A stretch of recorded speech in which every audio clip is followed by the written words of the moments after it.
Oi, eu sou a Carol Toledo e esse é o meu canal. A Sarah J. Maas, que é a escritora que escreveu Trono de Vidro e também a série Corte de Espinhos e Rosas, ela quase matou os fãs de ACOTAR do coração ao postar essa foto no Instagram. ACOTAR vai virar uma série para a televisão produzida pela Hulu. Lá em 2018 já haviam comprado os direitos dessa adaptação e já tinha até um roteiro pronto que ela também já tinha postado, meio que uma fotinho meio misteriosa mostrando esse roteiro lá de 2018, mas aí aconteceu alguma coisa nesse percurso e a série nunca veio a ser produzida. Como a notícia foi dada muito recentemente, né, fazem poucos dias, não sabemos nada sobre a produção, não temos elenco, não temos nada a mais do que apenas a notícia de que vai rolar sim essa adaptação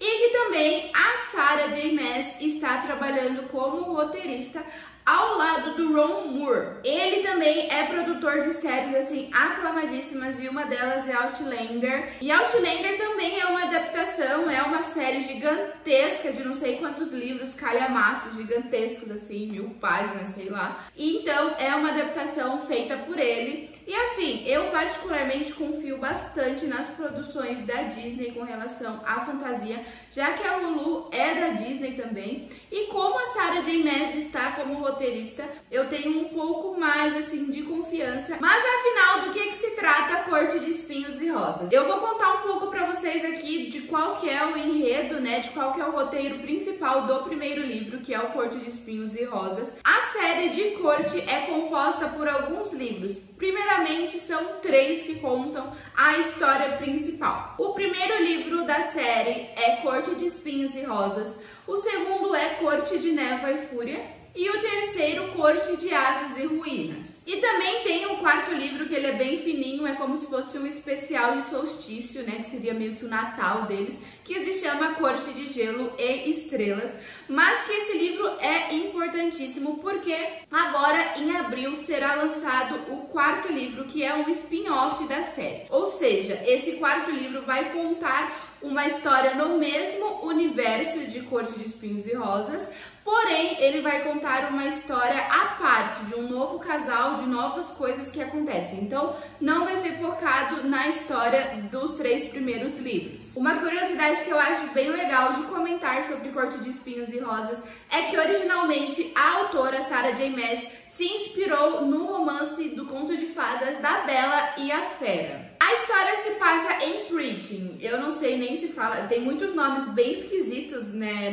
nos livros da Sarah J. Maas em geral, ela sempre coloca uns nomes bem difíceis de falar, mas eu falo Preaching, outros falam Preaching e whatever, mas a história se passa em Preaching. Preaching é um continente, e esse continente ele é dividido entre humanos e féricos. E aí uma vez rolou uma grande guerra entre os humanos e os féricos por território. E nessa treta quem se deu melhor foram os féricos, por isso eles têm muito mais parte desse continente e os humanos eles ficam com uma partezinha menor de terra. E o que divide o espaço dos humanos e dos féricos é uma muralha. E dentro desse território dos féricos, lá é dividido por 7 cortes. E cada corte é comandada por um grão-senhor, que seria tipo o presidente daquela separação, né, que eles fazem lá dentro. A nossa protagonista é a Feyre e ela mora do lado dos humanos da muralha. A mãe da Feyre morreu há um tempo atrás e o pai da Feyre também sofreu um grande acidente que meio que machucou as pernas dele, ele não consegue se movimentar com tanta facilidade.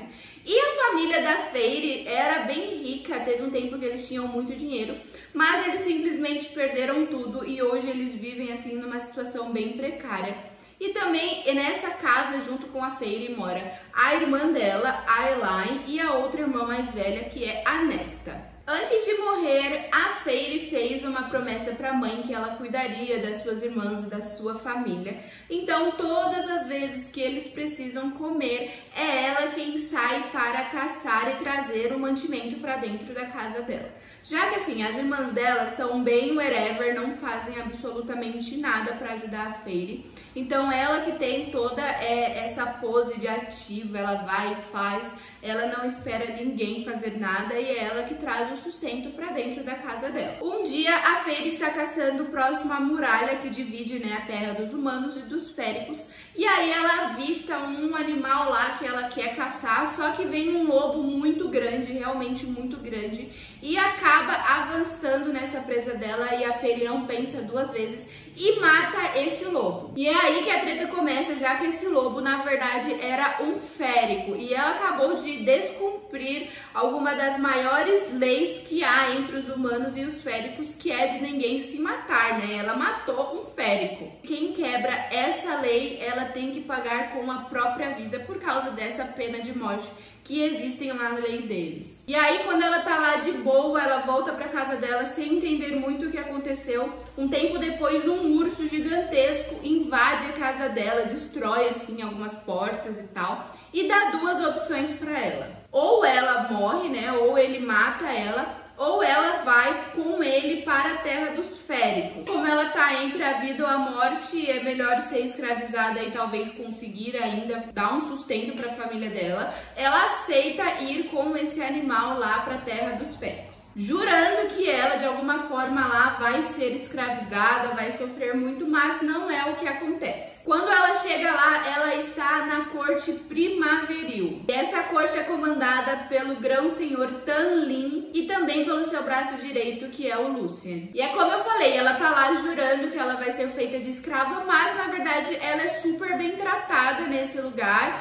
E ela começa a estranhar o porquê, e a gente, quando tá lendo, também fica, meu, o que tá acontecendo? Mas existe um grande mal, um grande problema que está, assim, gerando uma possível guerra no futuro. Tem pessoas morrendo, e essa maldição, ela pode até passar para o reino dos humanos. E então, é por isso que a Feyre está lá, porque ela pode ser uma grande arma para conter tudo isso. Eu não posso contar mais a partir daqui, vocês realmente precisam ler, porque se eu contar mais é spoiler, mas a partir desse momento, quando as coisas começam a ser reveladas, é aí que o bicho começa a pegar de verdade. E se você for ler, ou se você está interessado em querer saber mais sobre essa adaptação que vai vir, eu te garanto que é a partir daí que os surtos vão começar a vir. Mas é isso, eu queria contar pra vocês, explicar um pouquinho mais do porquê que essa série faz tanto sucesso. E se você tá em dúvida se você quer ou não ler, se você deve dar uma chance, se você gosta de fantasias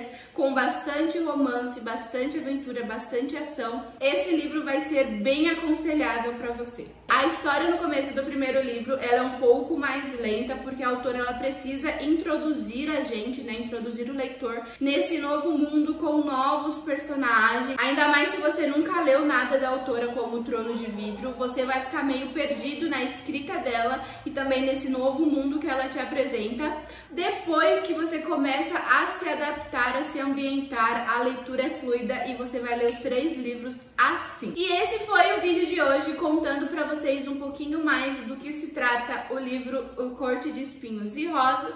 E é isso, contem pra mim se vocês estão empolgados pra essa adaptação, porque eu estou bastante. Um beijo e até o próximo vídeo. Tchau!